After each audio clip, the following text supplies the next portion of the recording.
When most people think of jazz chords, they picture something like this. And you probably think that you need to learn thousands of these to play jazz.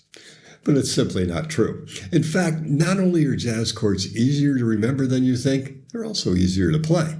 And by the end of this video, you'll understand how to play any jazz chord with just a few simple forms.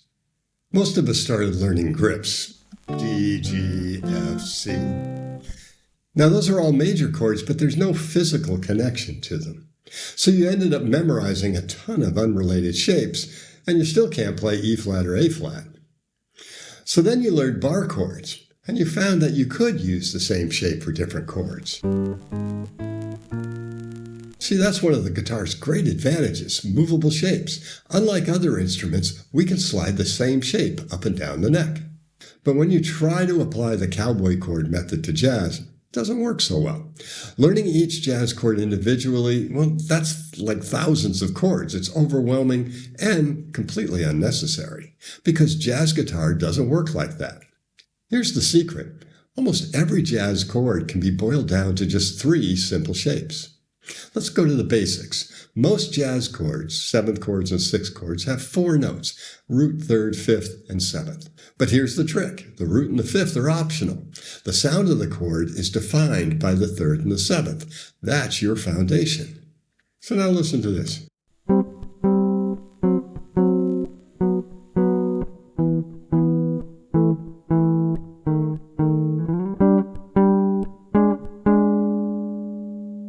Some of you may have recognized that as Autumn Leaves. And now that you know, listen to it again and see if you hear it.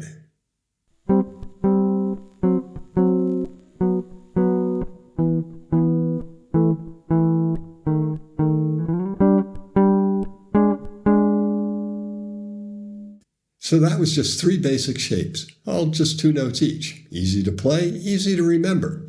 The key is understanding how they work. So let's break this down just a little further. See, there are only 8 types of 7th chords you really need.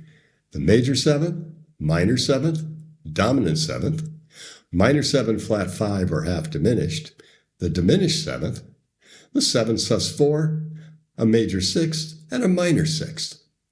Now these fall into just 3 basic functions: major chords, minor chords, and dominant chords. And you can play them all with just 3 interval shapes: the perfect 4th, the tritone, and the perfect 5th. These shapes typically go on the 3rd and 4th string, but you can play them on any pair of strings. And like bar chords, these chords are movable. So if you learn one shape, you get 12 chords out of it. All of these chords are part of shell voicings, and those are the first chords you probably learned when you started to learn jazz. Now, those have the roots on the 5th and 6th string, just like your bar chords. So if you know where your bar chords are, you'll be able to locate these too. And so all you'll do now is take a shell voicing and then just remove the bass note. Now, these are incredibly useful chords, particularly when you're playing in a situation where you have a bass player and a piano player. Because you've removed the roots, you're not going to clash with the bass player. And because you're just playing the chord sound, you won't be clashing with the pianist either. You have to use your ears to figure out where you fit. So now we can add color tones or tensions to the basic chord sound. Every chord type has available notes you can add. And if you're assuming the root is on the 6th string, the notes will be in the same place for all types of chords. And the same is true when the assumed root is on the 5th string. But it's important to understand that these are just colors of the basic chord. We know this stuff, but we never really think about it. We only think of the basic chord or function. So if I start with this chord, and I'm thinking of it as being a G7 chord, I can add this note. It's a 13th. But I still think of it as G7. And I can add this note, which is a flat 13 or sharp 5, and I still think of this as a G7. Or a flat 9, looks a lot like a diminished chord, doesn't it? And that also is a G7 chord. If you want a quick reference PDF showing all the available tensions for every chord type, you can get it for free in my Patreon group. The link's down below.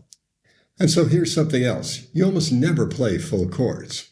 Now, you may have learned these big 4 and 5 note voicings.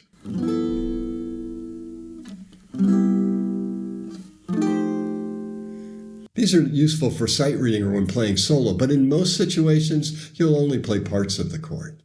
I divide the guitar up into 3 sections: bass on the 5th and 6th string, the chord sound on the 3rd and 4th, and then melody and color on the 1st and 2nd. You don't want to overlap and clash with other players, so decide where you fit in the arrangement. If there's a bass player, you drop the root. Piano player, you're going to want to avoid the color tones. And a female singer, stay off that top string. That's how pros think. You're not playing a chord, you're playing a role. So take a listen to this. This is a band in a box track with a soloist generated. So I'm going to play along with it just using the 2-note voicings.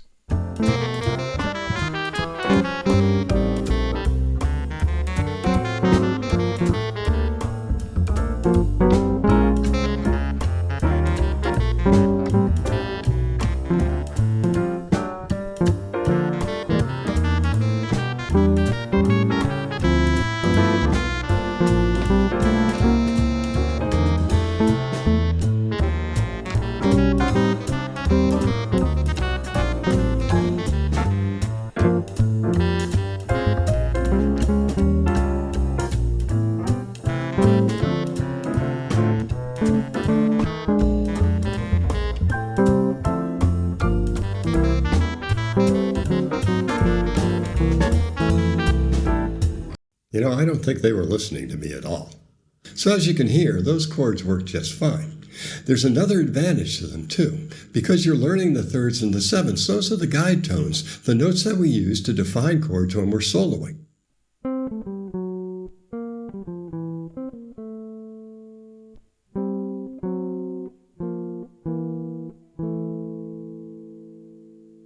Now, I have to admit, I lied to you earlier when I told you you could play every chord with these 3 shapes.